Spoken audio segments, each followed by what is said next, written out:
Chennai Makkale. Let's talk about branch transfer and GST. Don't worry, no law book today.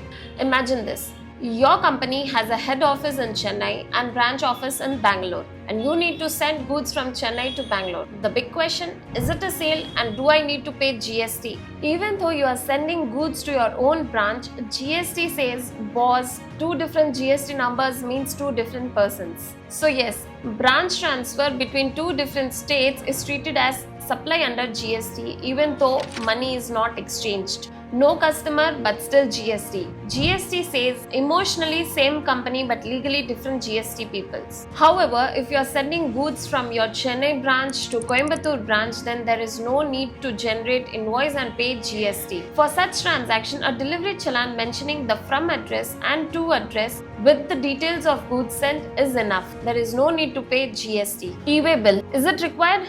Yes. If transferring outside the state of Tamil Nadu and value is above rupees 50,000, e-way bill is required. If goods are transferred within the state and value is above rupees 1 lakh, then e-way bill is required. E-way bill is compulsory for branch transfers. No excuses like it's my own stock or I'm just shifting from one branch to another. GST officer will say, own goods will also require e-way bill, my friend. Important tip, raise tax invoice or delivery challan. Pay IGST or CGST and SGST depending upon the state. Claim ITC in receiving branch. GST works like boomerang. You pay tax and ITC comes back if done correctly.